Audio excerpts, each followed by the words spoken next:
हिंदुओं के सबसे बड़े तीर्थस्थल अमरनाथ के बारे में कुछ ही लोग कुछ खास बातें जानते हैं।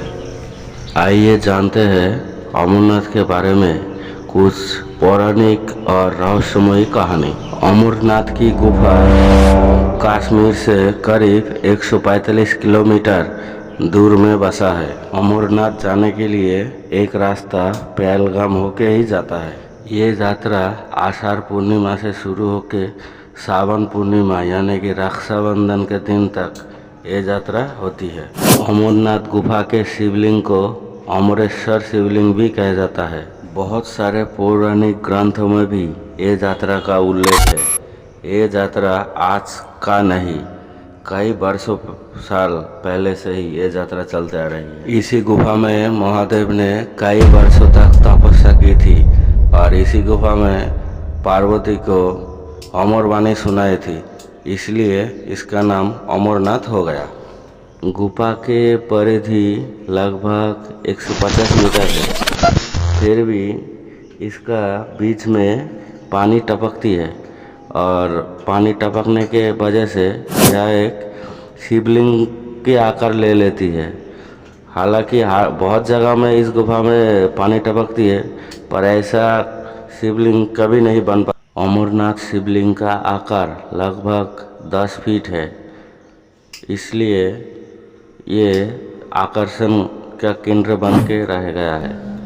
अमरनाथ गुफा के एक रहस्य और भी है। ये सावन पूर्णिमा से शुरू होके जो शिवलिंग धीरे धीरे आकार में बनती है, वो रक्षा पूर्णिमा तक धीरे धीरे विलुप्त भी हो जाता है। ये पूर्णिमा टू पूर्णिमा का ये जो यात्रा है शिवलिंग का, ये रहस्यमयी है, क्योंकि साल में किसी दिन ऐसा नहीं होता। बस इस पूर्णिमा सावन पूर्णिमा से रक्षा पूर्णिमा तक अमरनाथ की यात्रा कई युगों से होके आ रही है। यहाँ पे कश्मीर के शासन करने वाला मुस्लिम शासक भी एक बार अमरनाथ गए थे। मान्यता है कि भगवान शिव जब पार्वती को अमर कथा सुना रहे थे, तब एक तोता और 2 कबूतर भी ये बात सुन ली, तो ये तीनों ही अमर हो गए। उसके बाद से कभी कभी अमरनाथ यात्रा के दौरान 2 कबूतरों को देखा जाता है।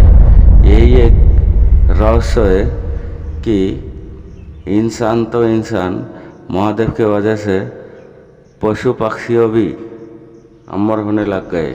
मान्यता है कि जो ऋषि मुनि हिंदू धर्म में अमर हो गए हैं, वो सारे के सारे अंत तक अमर गुफा में एक बार के लिए ही ध्यान करने के लिए गया था, इसलिए वो अमर हो गए। शायद ये अमर गुफा हिंदू धर्म का एक बहुत बड़ा रहस्यमयी गुफा है। इसका कोई सही तरीके से विश्लेषण नहीं कर पाता। ये वीडियो जितना भी मैं बड़ा कर लूँ, फिर भी इसका विश्लेषण संभव नहीं। अगर अच्छा लगे तो चैनल को एक लाइक ज़रूर करें। धन्यवाद।